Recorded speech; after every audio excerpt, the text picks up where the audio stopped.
welcome to Business at 9. I'm Shubhani Gharat joining you from Mumbai. Joining us from Chennai is my colleague Jude Sanit. Now, after Trump slammed Canada and accused it of ripping off US for decades, Canada has hit back. Canada has in fact imposed 15 to 50% tariff on about $20 billion of US products. Canada has doubled tariffs on US steel products to 50%. Canada's tariffs will apply to steel, dairy and appliances. Canada's tariff come as a retaliatory move after Trump's 50% tariff. With this tariff war between US and Canada has been a dramatic escalation. Sumita gets us more details on this. Just 2 days back, Canadian Prime Minister Mark Carney said that there will be a dollar-to-dollar response as far as 50% tariffs that were announced by the United States were concerned. And now we're given to understand that these new duties are going to cover a broad range of products. What exactly? Well, 50% tariffs will be levied on steel, aluminium, furniture and clothing, 25% tariffs on cheese, appliances and seafood, and of course 50% of tariffs will be levied on electronics and goods. And of course with this tit-for-tat tariffs, the latest move really marks a significant escalation of the confrontation that we've seen between the United States and Canada, because remember, this happened after Donald Trump's administration imposed 50% tariffs on Canada and nearly $25 billion worth of Canadian goods. And then Canada called these demands excessive, uneconomic. President Donald Trump said that, Canada wants the benefits of being a state without being one.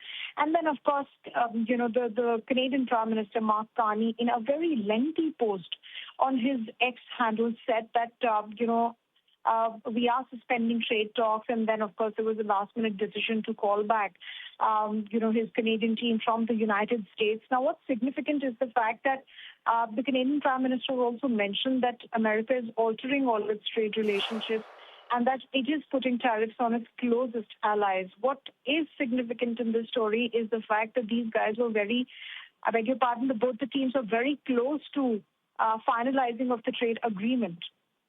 And it was seeming that the talks were constructive, the talks were going in a positive direction. But, of course, at the very last minute, Canadian Prime Minister said that these trade talks were not enough to meet the objectives, and the terms that were changed last minute were unfair and uneconomic.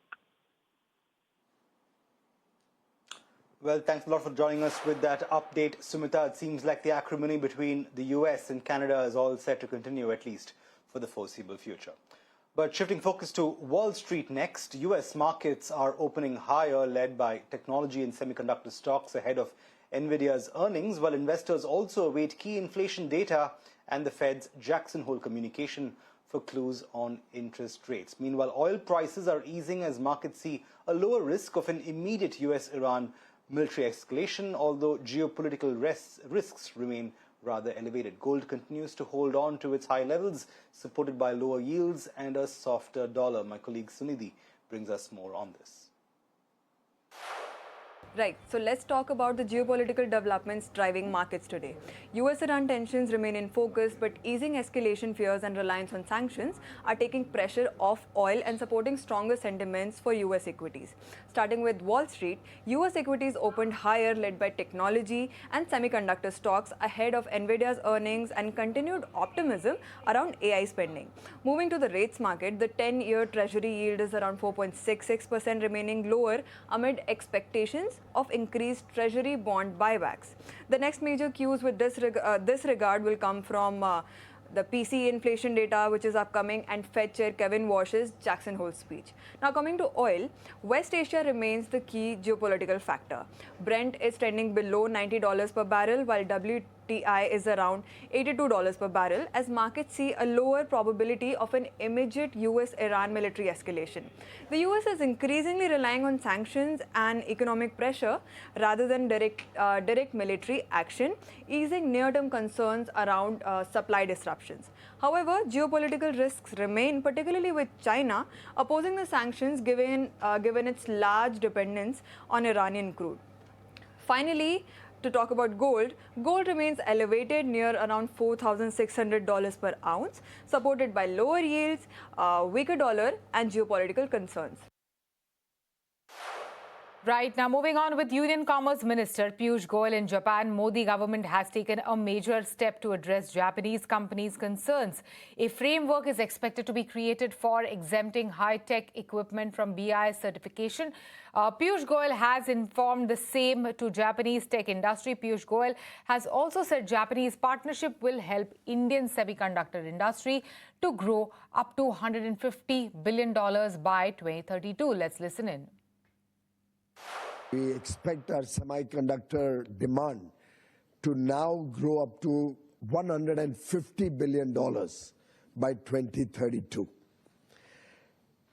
In design and engineering talent, India can offer significant support, as was mentioned by several of you. We are now rapidly expanding, particularly in the fabrication and packaging ecosystem. We have given significant government incentives. The Semicon 1 gave about $10 billion and has seeded investments of roughly $19 billion in this industry through 13 projects which have been approved. We have recently committed another $15 billion for Semicon 2 and are committed to giving even more once we exhaust this $15 billion. Apart from that, the states give incentives, and in the aggregate, we believe the Semicon 2 should be in a position to seed about $50 billion of investments. Well, Times Network is in Tokyo tracking that all-important visit, where Amit, in fact, gets us a report from the city on Piyush Goyal's visit to Japan. Listen in. Japan से भारत के लिए इस वक्त एक बड़ी और बेहद अहम खबर सामने आ रही है। भारत सरकार सेमी कंडक्टर, इलेक्ट्रॉनिक्स और दूसरे हाईटेक उद्योगों में निवेश को बढ़ावा देने के लिए एक बड़ा नियमों में बदलाव करने जा रही है। दरअसल वाणिज्य एवं उद्योग मंत्री पीयूष गोयल ने जापानी उद्योग जगत, जो कि सेमीकंडक्टर एआई से जुड़े हुए थे, उनको भरोसा दिया है कि हाईटेक मशीनरी, उपकरण और जरूरी कंपोनेंट्स के लिए बीआईएस यानी ब्यूरो ऑफ इंडियन स्टैंडर्ड्स के नियमों में लक्षित छूट देने का नया ढांचा तैयार किया जा रहा है। यानी कि मंत्रालय और बीआईएस को इस काम में, इस दिशा में काम करने के लिए निर्देश भी दे दिए गए हैं कि भविष्य में इस तरह के जो सेमीकंडक्टर से जुड़े semiconductor fab, electronics manufacturing, artificial intelligence, quantum computing और डेटा सेंटर जैसे हाईटेक प्रोजेक्ट्स में इस्तेमाल होने वाली जो मशीनरी है वो बेहद खास होती है और ऐसी मशीनरी बहुत कम कंपनियां ही बनाती है। अगर इन मशीनों या उपकरणों को भारत लाने में से पहले बीआईएस के सर्टिफिकेशन की एक लंबी प्रक्रिया लगेगी तो इसका सीधा असर जो है पूरे प्रोजेक्ट पर पड़ेगा। मशीनरी की सप्लाई रुकेगी और इससे पूरा जो एक सिस्टम है, जो चेन है, वो कहीं ना कहीं अटकता है और इसको लेकर जापान की कंपनियों ने अपनी चिंताएं जताई थी पीयूष गोयल के सामने। सरकार एक ऐसी व्यवस्था अब लाने जा रही है कि किसी खास प्रोजेक्ट नहीं बल्कि किसी भी जो इस तरह से हाईटेक कंपनीज और हाईटेक मशीनरीज है उसको भारत में अगर लाना होगा तो उसके लिए बीआईएस के तहत आते हैं उनको बिना किसी देरी के देश में लाया जा सके ताकि किसी भी तरह की जो रेड टेपिज्म आप कहते हैं उसमें फंसे नहीं। इसका मतलब साफ है कि सुरक्षा और गुणवत्ता नियमों में समझौता नहीं किया जाएगा, लेकिन सरकार का फोकस है कि एक ऐसी संतुलित व्यवस्था बनाने पर जिसमें जरूरी मशीनरी और उपकरणों का मंजूरी तेजी से हो और ताकि जो उद्योग लगाए, जो उद्योगपति भारत में निवेश करें, उनको इससे दिक्कत नहीं हो। और ये फैसला जो सेमीकंडक्टर और हाईटेक प्रोजेक्ट्स को जो भारत में आने वाले उनको मिलेगा। सरकार लगातार दुनिया में जो ग्लोबल हाईटेक मैन्युफैक्चरिंग है, जो कंपनीज है, उनको संदेश दे रही है कि भारत में किस तरीके से वो मेडिकल डिवाइस, आर्टिफिशियल इंटेलिजेंस के हर क्षेत्र में जो एक तरह से आप कह सकते हैं कि ये जो चिप है ये महत्वपूर्ण भूमिका निभा रहे हैं। भारत में सेमिकॉन मिशन के तहत अब तक 13 प्रोजेक्ट को मंजूरी मिली है। इन प्रोजेक्ट के जरिए करीब $19 अरब के निवेश की नींव रखी जा चुकी है। अब जो पार्ट 2 है उसमें $15 अरब के अतिरिक्त प्रतिबद्धता के साथ साथ कुल $50 अरब तक पहुंचाने का लक्ष्य रखा गया है और उसमें तेजी के लिए इस नियम में बदलाव जरूरी है। लेकिन किसी भी सेमीकंडक्टर प्रोजेक्ट के लिए सिर्फ निवेश और जमीन काफी नहीं होता है, क्योंकि इसके लिए अत्याधुनिक मशीनरी, विशेष रसायन, साफ सुथरी उत्पादन संयंत्र, कुशल इंजीनियरिंग और भरोसेमंद सप्लाई चेन की जरूरत होती है। और यही वजह है कि BIS नियमों में जो आप कह सकते हैं कि जो छूट देने की बात आ रही है, वो इसी जो सेमीकंडक्टर इंडस्ट्री है उसके लिए काफी अहम माना जा रहा है। जापान इस पूरी प्रक्रिया में भारत का एक महत्वपूर्ण साझेदार बना हुआ है, बन सकता है, और इसीलिए आज पीयूष गोयल ने जब इस इंडस्ट्री से जुड़े तमाम जो लोग थे उनसे जब बात की तो उन्होंने कहा कि आप आइए, भारत में आपका खुले दिल से स्वागत है, और ये जो मजबूत रणनीति का जो स्ट्रेटेजिक पार्टनरशिप हमारी है उसको और मजबूत करिए। और भारत में सिर्फ सेंट्रल गवर्नमेंट नहीं बल्कि स्टेट गवर्नमेंट भी आपके साथ पूरा कोऑर्डिनेशन करेगी। और अगर आपको जहां भी, और पीयूष गोयल ने एक और बात की कि जो कंपनी, अगर आपको वहां पर साझेदार की जरूरत होती है कि भारत में किसी कंपनी के साथ आप साझेदारी करेंगे, तो उसके लिए भी आपको पूरी तरीके से सपोर्ट करने जा रही है। यानी कि जो सेमीकंडक्टर और एआई जैसे जो आगे भविष्य में जो भारत का भविष्य और जिस पर प्रधानमंत्री मोदी का बहुत ज्यादा फोकस है कि कैसे दुनिया की बड़ी कंपनियां, सेमीकंडक्टर और एआई वाली कंपनियां भारत में आए, भारत में निवेश करें, भारत में अपनी फैक्ट्रियां बनाए, उसके लिए जो भी जरूरी उपाय होंगे वो पीयूष गोयल ने उन इंडस्ट्री, जापान की इंडस्ट्री को भरोसा दिया। और ये जो नियम बदल रहे हैं वो सिर्फ जापान की इंडस्ट्री के लिए नहीं बल्कि पूरे देश, पूरी दुनिया के उस इंडस्ट्री और उस कंपनियों के लिए है जो भारत में निवेश करना चाहते हो सेमी कंडक्टर और एआई जैसे क्षेत्र में। तो ये अपने आप में एक बड़ी खबर है और इसको आप कह सकते हैं कि एक ग्लोबल हब बनाने की कोशिश है भारत सरकार की मैन्युफैक्चरिंग के अलावा जो सेमीकंडक्टर और एआई जैसे क्षेत्र में। Well, on that note, it is time for us to slip into a very short break. You don't go anywhere. We'll be right back on Business at 9. Welcome back. You're watching Business at 9 with me, Jude Sanat, even as my colleague Shibani Garat joins us from our Mumbai studios. Shifting focus to the RBI next, the central banker is out with its August bulletin, which highlights the resilience of the Indian economy amid continued global uncertainties. Anurag Joshi joins us with more details from this. The Reserve Bank of India has released the bulletin for August, in which it has made some key comments in the State of the Economy section.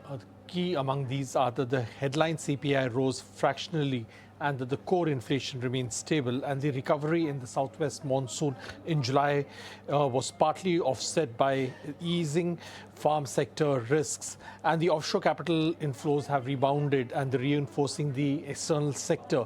The Indian economy has demonstrated resilience amid the ongoing global headwinds, and the global economy is confronting continuing trade-related uncertainties. The global economy confronts the fragile geopolitical environment also. Now, if the net FTA in June was inflows of $1.3 billion, and this compares to $100 million of outflow in May, and there was a net inflow of $2.3 billion in June 2025. Net FDI inflows rose $7.9 billion in the Q1 of FY27 versus $4.8 billion a year ago period. The RBI net purchase in the USD in the currency markets totaled $561 million in June. This compares to $6.1 billion of sales in May. The RBI bought $2.94 billion and sold $2.94 billion in the currency futures market in June. So net did not buy or sell anything in June. The RBI policy steps have led to a surge in the FCNRB deposit flows between the June 8 to August 21 period, which saw flows of over $65 billion. The FCNRB scheme is open for deposits until August 31. Right, Anurag, thank you for that. Now, FSSAI has issued a notice to Bonvita over misleading health and nutrient comparison claims. The company has since withdrawn the claims and removed related advertisements from e-commerce platforms. We have Times Network's Kritika with more details on this. Mondelez India Foods, the maker of Cadbury and Bonvita, today has taken down claims made on nutrient comparisons. Now, as per sources in the FSSAI, we are learning that the regulator had served a notice to Mondelez over nutrient comparison claims that were made in its brand Bonvita. Now, since the notice, the brand has taken down all such advertisements from e-commerce platforms, and this new enforcement reflects the regulator's focus on ensuring that any advertisement which makes unsubstantiated claims and could mislead consumers are taken down. In fact, FSSAI has also noted that after these violations were observed by the regulator, the FOB swiftly, in fact, took corrective action, taking down these ads. We've seen earlier as well how the FSSAI has noted that there is no term like energy drink anymore because no such qualifier exists in the protocol of the FSSAI, deeming energy drinks like Red Bull, Sting, all having to render the energy tag used alongside with it. Now, it remains to be seen whether the regulator will be able to ensure long-term compliance in the age of modified claims made by many such brands. And staying with more action from the F&B space, the Delhi High Court has extended its interim stay on the FSSAI order against Dabur, with the stay now remaining effective until the 16th of December 2026. Now, the matter in question relates to the food regulator's order to halt the sale of certain Dabur food products carrying what the regulator termed misleading 100% claims. Snehi is joining us with more information on this order. Well, yes, big positive news coming in for Dabur because the High Court has put a stay on FSSAI's order on Dabur. Remember, the first stay was put on 7th August and now this stay on this order has been put all the way up to 16 December 2026, which is very positive for the company. What is this stay? What order has this stay been put on? Remember, on 4th of August, FSSAI had ordered Dabur to halt sale of food products carrying misleading 100% claims, and the order covered products including honey, apple cider vinegar, virgin coconut oil, sesame oil, cow ghee, coconut water as well as coconut milk. The issue was that food products sold through Dabur's website were found carrying claims like 100% natural, 100% pure, 100% purity guaranteed, 100% organic and 100% tender coconut water, and this is something that the FSSAI was not happy about. They had also flagged off the use of Jaivik Bharat logo for Dabur Himalayan organic apple cider vinegar as well as Dabur organic honey, saying that the brand was using this Jaivik Bharat logo without the FSSAI endorsement. On the back of that, FSSAI had flagged off these issues from Dabur, but the High Court had first put a stay on this order on 7th August, and now this stay has been extended all the way up to 16 December, so that's a big positive coming in for Dabur. Snehi, stay there with us to speak about Varun Beverages, of course. Now, Varun Beverages is all set to expand beyond its traditional soft drink business, with the board approving the incorporation of a wholly owned subsidiary in India called Kiva Spirits and Company. Snehi, tell us more about this.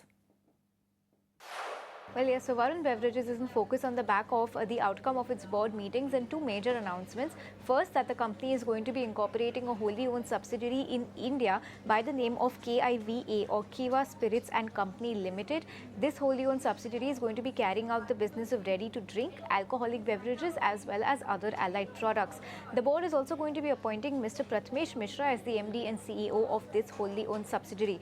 Now, speaking of the other announcement of this board meeting, the board is also going to be incorporating a joint venture company in Tunisia, which is in Africa, for the business of production and distribution of beverages, including carbonated soft drinks, dairy, juices, as well as water. Remember, this only furthers their ambition into Africa because they already have presence in South Africa as well as Kenya, and now they have added Tunisia into their beverages portfolio when it comes to Africa. About their foray into alcohol, the first announcement, Varun Beverages had first revealed plans to enter into the broader alcoholic segment during its Q3 2025 earnings all the way back in October of 2025. The plan included manufacturing, selling and distribution of beer, wine and spirits in India as well as other global markets. They also had their African subsidiary that inked an agreement with Carlsberg Breweries A&S for their Carlsberg brand in October of 2025. So that was their first step into the alcobev space, and now this announcement is only an advancement of that. In terms of some other recent updates from Varun Beverages, in June this year, they had an alliance with Asahi Group for the Calpis brand, which is a non-alcoholic dairy soft drinks beverage brand. In May this year, they extended their exclusive bottling pact with PepsiCo till 2049. In March this year, they announced the acquisition of Crickley Dairy, which is a dairy-based company in South Africa, by their company called Bevco. And in December last year, the subsidiary acquired 100% stake in Twiza Private Limited, which is also a ready-to-drink carbonated beverage brand in South Africa. Now a little bit about the incoming MD and CEO of the wholly owned subsidiary Kiva, that's Mr. Prathamesh Mishra. He has about 30 years of experience in consumer businesses. His latest role was MD of Korea and Japan for Diageo. Before that, he was at Pernod Ricard for 14 years. So lots of experience, and that's the latest update coming in from Varun Beverages.